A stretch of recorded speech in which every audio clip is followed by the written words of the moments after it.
Pertama kali saya mimpi Rasulullah SAW bukan karena ibadah saya, bukan karena puasa saya, bukan karena saya banyak berdoa, banyak berzikir atau berwirid, tetapi karena saya mau tinggalkan suami saya waktu itu, Habib Sagaf bin Mahdi bin Abu Bakar. Habib itu bukan hanya suami tapi guru besar saya. Jadi kami tinggal di rumah yang sangat kecil, hanya 2 kamar. Anak saya waktu itu baru 3. Habib Muhammad saya masih nyusui, baru lahir. Di rumah itu penuh dengan murid-muridnya almarhum Habib dari Malaysia. Satu rumah muridnya ada 20 orang, lelaki dan perempuan. Mereka mondok di rumah kami yang kecil di Bintaro, Jakarta. Mereka ingin mendalami ilmu Tarekat Naqsyabandiyah wa Qadariyah. Saya itu marah karena mereka tinggal di rumah saya selama 2 bulan, tidak bayar apa-apa. Saya ini disuruh masak, saya harus belanja untuk kasih makan mereka, selain mengurus anak 3 saya masih kecil-kecil.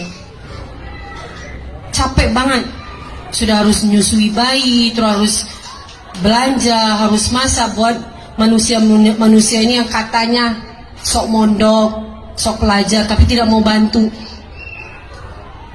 Bisa bayangkan nggak, saya secantik ini di usia 21 tahun harus masak untuk orang-orang itu. Belum lagi saya harus belanja, belum lagi saya harus ngurus anak-anak kecil. Saya marah sekali. Habis saya masak, mereka habis makan, saya cuci piring, saya masuk ke kamar, saya rapikan koper, saya mau kabur kembali ke Singapura. Waktu itu saya masih warga negara Singapura, sekarang saya sudah warga negara Indonesia. Saya marah dengan Habib karena bagi saya Habib itu menyia-nyiakan saya. Saya tinggalkan orang tua saya di Singapura, saya tinggalkan negara saya yang begitu cantik, begitu sejahtera, begitu indah dan begitu modern, hanya untuk taat kepada seorang suami. Tapi Habib tidak menghargai saya, malah saya harus jadi tukang masak, tukang cuci piring, tukang belanja. Tega banget kan? Belum harus melahirkan anak. Saya tuh dikenal di Singapura tuh pabrik anak. Saya kalau ke Singapura tuh bawa 7 anak tuh deret-deret, lepas itu gendong lagi satu. Yang lain lagi kecil bawa tas masing-masing. Itu setiap tahun saya kalau mudik pulang ke kota Singapura. Jadi habis bersihkan dapur, saya masuk ke kamar, saya beresin koper. Sampai beresin koper, Habib Muhammad nangis, minta susu. Habib Muhammad masih belum 1 tahun, masih menyusui. Akhirnya saya bilang, saya tutup koper saya. Habib tidak ada di rumah. Akhirnya saya baring, saya nyusui Habib Muhammad. Saya bilang, Habib Muhammad, ini susu terakhir. Umi mau kabur pulang ke Singapura. Umi tidak tahan tinggal di sini. Ini air susu terakhir, Habib, saya bilang. Saya nyusui Habib Muhammad, saya ketiduran. Jam 2 siang. Di dalam tidur siang saya itu saya mimpi Rasulullah. Rasulullah dengan wajah seganteng-gantengnya, di usia 25 tahun. Matanya coklat bening, rambutnya coklat pirang, ikal. Rasulullah kurus, masih muda, masih bujangan. Saya duduk berhadapan dengan Rasulullah SAW. Di dalam hati saya, Masya Allah, Rasulullah di depan saya. Rasulullah lihat saya, Rasulullah senyum. Rasulullah sedang makan roti Maryam, roti kering. Rasulullah sobek rotinya, Rasulullah kasihkan ke saya. Saya pegang roti itu, saya lihat Rasulullah. Saya bilang, tidak ada manusia seganteng ini. Saya nggak makan, saya hanya lihat aja Rasulullah. Rasulullah makan. Habis makan, Rasulullah SAW angkat jubahnya. Rasulullah usap tangannya Rasulullah di kakinya.